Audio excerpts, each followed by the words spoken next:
What if the world almost ended, not because of a war, but because of fear, ego, and one misunderstood moment? In October 1962, humanity stood closer to nuclear destruction than at any other time in history. To understand how this happened, we must go back to the ashes of World War II. The war left Europe shattered, millions dead, and old empires weakened. Great Britain, once the ruler of the seas, was no longer the world's dominant power. From the ruins of the war, two new superpowers rose, the United States and the Soviet Union.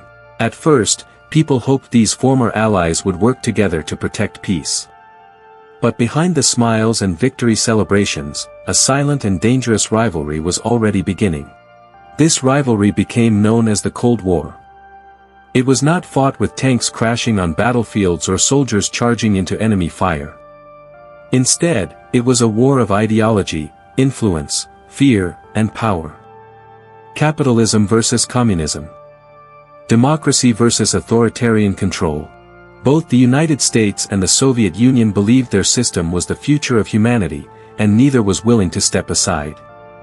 Every country in the world suddenly became a chess piece, forced to choose sides or risk being crushed between the two giants. As the Cold War deepened, the competition moved beyond politics. It spread into economics, technology, propaganda, and even space. The space race was not just about exploration, it was about proving superiority. But the most terrifying competition of all was the nuclear arms race. Both nations rushed to build bigger, faster, and more powerful nuclear weapons.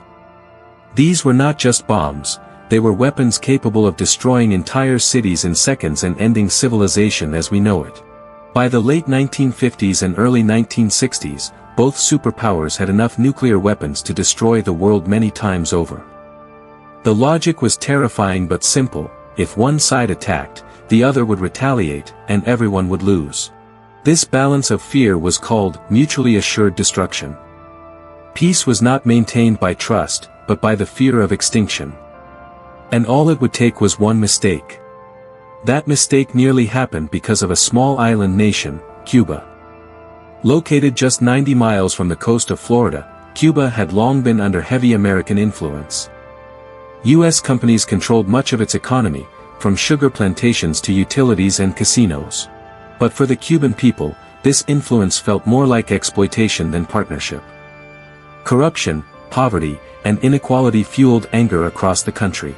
In 1959, that anger exploded into revolution. Fidel Castro, a young revolutionary leader, overthrew the US-backed dictator Fulgencio Batista. At first, the United States watched cautiously. But when Castro began nationalizing American-owned businesses and openly embracing communism, Washington saw him as a direct threat.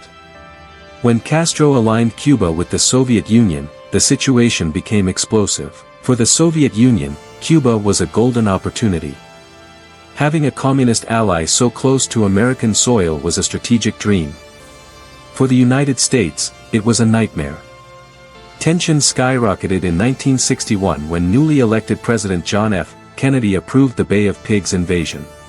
The plan was to send Cuban exiles, trained by the CIA, to overthrow Castro's government. The operation failed miserably. Within days, Castro crushed the invasion, humiliating the United States on the world stage. The failure pushed Cuba even deeper into Soviet arms. Castro now feared a full American invasion and demanded protection. Soviet leader Nikita Khrushchev saw his chance. If the US could place nuclear missiles in Turkey and Italy near Soviet borders, why couldn't the USSR do the same in Cuba? In 1962, under extreme secrecy, the Soviets began installing nuclear missiles on the island. Everything changed when American U-2 spy planes photographed the missile sites. The images shocked Washington. These missiles could strike major U.S. cities in minutes. President Kennedy formed a secret advisory group called XCOM to decide what to do next. The options were terrifying: launch airstrikes, invade Cuba, or accept the missiles and look weak. Any wrong move could trigger nuclear war. Kennedy chose a risky middle path. Instead of attacking, he ordered a naval quarantine around Cuba to stop Soviet ships from delivering more weapons. On October 22, 1962, Kennedy went on live television and told the American people the truth. Soviet nuclear missiles were in Cuba. The U.S. military was placed on near maximum alert. Families around the world watched the news in silence, wondering if tomorrow would even come. As American warships moved into position, Soviet ships continued sailing toward the blockade line. The world held its breath. Fighter jets were armed. Nuclear bombers waited on runways. Missile silos stood ready. Humanity was just one command away from destruction. The most dangerous moment came on October 27, later known as Black Saturday. A U.S. U-2 spy plane was shot down over Cuba, killing pilot Rudolph Anderson. Many in Washington believed this was the start of war.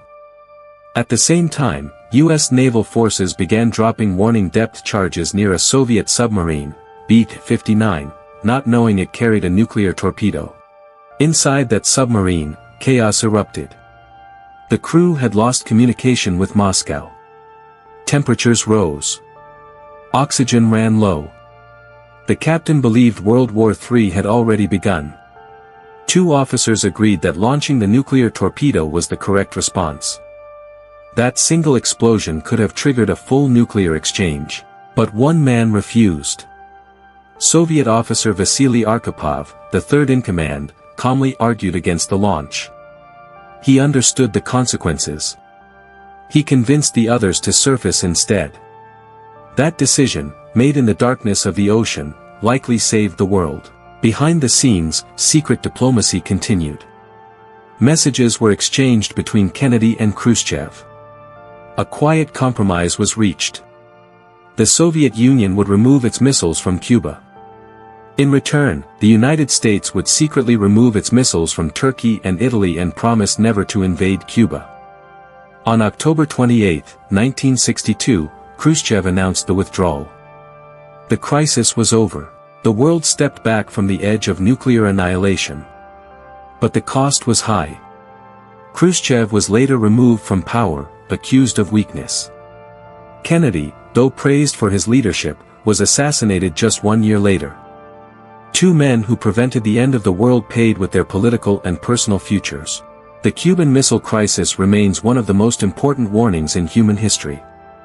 It shows how fear, pride, and misunderstanding can push civilization toward destruction, and how calm leadership and dialogue can pull it back.